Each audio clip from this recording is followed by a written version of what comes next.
আসসালামু আলাইকুম। আশা করি সবাই ভালো আছেন।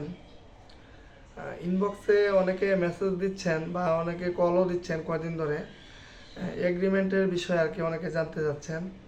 অনেকে বলতেছেন যে ভাই অলরেডি কয়েকজন নক দিচ্ছেন যে ভাই আমি তো অমুক জায়গা থেকে ইন্টারভিউ কল পাইছি, এখন এগ্রিমেন্ট আর কি চাচ্ছে আর কি এগ্রিমেন্ট করার জন্য। তো দেখেন, এগ্রিমেন্ট এটা হচ্ছে একটা কোম্পানির একটা পলিসি। কোনো কোনো কোম্পানি একটা পলিসি থাকে, অথবা কোনো কোনো কোম্পানি ইনস্ট্যান্ট পলিসি তৈরি করে। বিশেষ করে যখন করোনা ছিল, করোনার পর থেকেই কিন্তু এই পলিসিগুলো কিন্তু বেশি আসছে আর কি। এর আগে ছিল কিন্তু কম, কিন্তু করোনার পরে এটা সমস্যাটা বেশি হয়েছে আর কি, আমি যেটা মনে করি। কারণ অনেক কোম্পানি আছেন যেগুলো ইঞ্জিনিয়ারিং কোম্পানি, বেশিরভাগ কোম্পানিগুলো কিন্তু ট্রেন আপ করায়, হ্যাঁ, 3 মাস বা 6 মাসের জন্য। অনেক কোম্পানি আছে দেশের বাইরে নিয়ে যায় ট্রেনিং করানোর জন্য।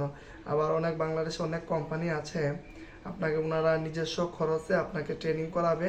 ট্রেনিং বলতে ওনাদের প্রোডাক্ট সম্পর্কে আপনাকে ধারণা দিবে, বা ওনাদের যে ইঞ্জিনিয়ারিং যে ইকুইপমেন্টগুলো আছে ওগুলো সম্পর্কে ধারণা দিবে, বা কোম্পানির পলিসি সম্পর্কে হয়তো ধারণার জন্য হয়তো অনেক সময় দেখা যায় এগ্রিমেন্ট, বা দেখা যায় আপনাকে একটা কাজ শেখাবে, তো আপনি ওটা শিখে যদি চলে যান, এই যে ওনারা সময় ইনভেস্ট করবে, আপনার আইডি কার্ড হবে, আপনার কি বলে ব্যাংক অ্যাকাউন্ট হবে, আরও বিভিন্ন ইস্যু থাকে, ঠিক আছে। তো এগুলা কোম্পানি এক এক পলিসি সিস্টেমে নিয়ে থাকেন। তো বেশিরভাগ কোম্পানিগুলো কিন্তু কাজ শেখায়।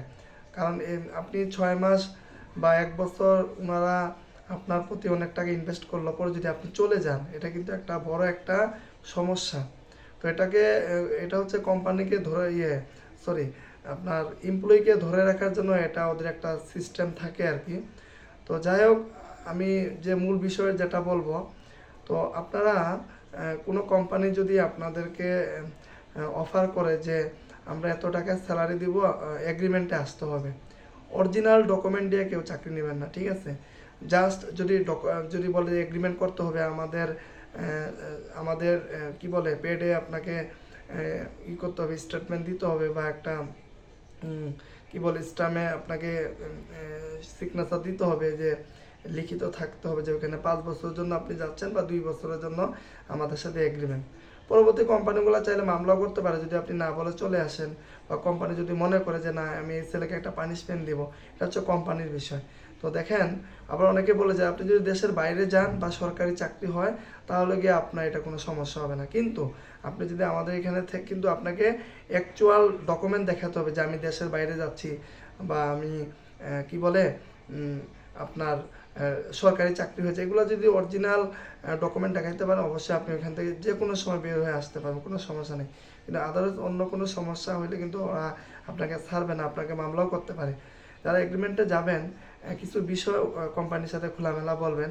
যারা এক্সপিরিয়েন্স আছেন বা ফ্রেশার আছেন, স্যালারিটা কেমন দিবে, স্যালারিটা ওনারা কীভাবে দিতে চান, বা প্রত্যেক বছরে বছরে আপনার স্যালারি বাড়বে কিনা, বা কোম্পানির যে আদার যে সুযোগ সুবিধাগুলা ওগুলা ওনারা ঠিক মতো দিবে কিনা, তো এই বিষয়গুলো ছুটি কাটা যেগুলো আছে ওগুলো আপনাকে দিবে কিনা, এই প্রত্যেকটা বিষয় সুন্দরভাবে আপনার যে একটা নোটিশ থাকবে, বা ওনাদের পেইডে যে লিপিবদ্ধ থাকবে লেখার মাধ্যমে, ওইটা যেন এই বিষয়গুলো যেন থাকে।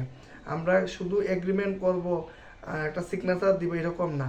আপনারও কিছু ডিমান্ড থাকবে। আপনি কারণ বেসরকারি চাকরি আমরা জানি যে কোনো সময় ভালো অফার আসতে পারে, আমার যে কোনো জায়গায় যে কোনো সময় ভালো অফার আসতে পারে, তাই না? এজন্য আমি এখন আমার অবস্থা ভালো না, আমি একটা ইয়েতে এগ্রিমেন্টে গেলাম, ও 2 দিন পর আমার একটা ভালো অফার আসতো, তখন আমি কি করব, তাই না? এই জন্য এগ্রিমেন্টে যারা অবশ্যই চিন্তা ভাবনা, পরিবার, আত্মীয় স্বজন বা বন্ধু বান্ধব যারা জবে ফিল্ডে আছে সবার সাথে আলাপ আলোচনা করে তারপর যাওয়া উচিত। আর অবশ্যই এগ্রিমেন্টে যেন আপনার এই যেগুলো বললাম, বেতন, তারপর হচ্ছে আপনার ছুটি কাটা, তারপর হচ্ছে প্রভিডেন্ট ফান্ড, আরও যেগুলো ফ্যাসিলিটি আছে, ঠিক আছে, কী কী বোনাস সবগুলা পাবেন কিনা, আর সবচেয়ে মোস্ট যে ইম্পর্ট্যান্ট যেটা ইয়ারলি যে ইনক্রিমেন্টটা, এটা ওরা দিবে কিনা।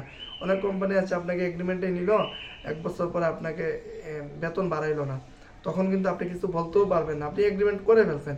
এই জন্য এগ্রিমেন্টে যাওয়ার আগে এই বিষয়গুলো ক্লিয়ার করবেন, কারণ সব কিছুর উৎস হচ্ছে টাকা, তাই না? টাকার জন্য আমরা সব কিছুই করি। তো আপনার সেই বছর শেষে যদি টাকা না আসে বা বেতন যদি বাড়ানো না হয়, আদার সুযোগ সুবিধা যদি না পান তাহলে তো আপনি তখন ক্ষতিগ্রস্ত হবেন, এদিকেও যাইতে পারবেন ওদিকেও যাইতে পারবেন। এই জন্য যারা যে কোনো কোম্পানিতে যান এগ্রিমেন্ট করার আগে এই বিষয়গুলো খেয়াল রাখবেন, আর কোম্পানিগুলো একটু দেখবেন, যদি ভালো রেপুটেড কোম্পানি হয় তাহলে যাবেন। কারণ একটা চাকরি যখন আপনি ঢুকবেন, বারবার চাকরি চেঞ্জ করা, আবার ইন্টারভিউ দেওয়া, এটা কিন্তু একটা ঝামেলার বিষয়। তবে আপনি যদি একটা জায়গায় যদি 3-4 বছর লেগে থাকেন, আশা করি অবশ্যই এখান থেকে আপনি অনেক কিছু পাবেন, এটা বাস্তব। এখন আপনি 1 বছর 2 বছর চাকরি করে আবার চলে এলেন, আবার চাকরি খোঁজা, আবার নতুন জায়গায় সেট আপ করা, অনেক ঝামেলা। এই জন্য এগ্রিমেন্টগুলো একটু যাচাই বাছাই করে, যেগুলো বলছে এগুলো একটু ভালোভাবে দেখাশোনা করে তারপর আপনারা যাইতে পারেন, কোনো সমস্যা নেই। আর অরিজিনাল ডকুমেন্ট দিয়ে কেউ কখনো চাকরি নেবেন না। তো অরিজিনাল ডকুমেন্ট নিয়ে এটা নিয়ে আমার একটা ভিডিও আসবে ইনশাল্লাহ, আপনারা খুব শীঘ্রই পাবেন। আর এগ্রিমেন্টের যেহেতু এটা অনেকগুলো প্রশ্ন ছিল, অনেকে কল দিচ্ছেন, তো এই বিষয়টা আর কি শেয়ার করলাম। আরও কোনো কিছু জানতে চাইলে কমেন্টে জানাবেন, ইনশাল্লাহ উত্তর দেওয়ার চেষ্টা করব। আর ভিডিওটি একটু শেয়ার করে দিবেন যাতে করে অন্যরা উপকৃত হয়, কারণ বারবার তো ভিডিও বানানো সম্ভব হয় না, তাই না?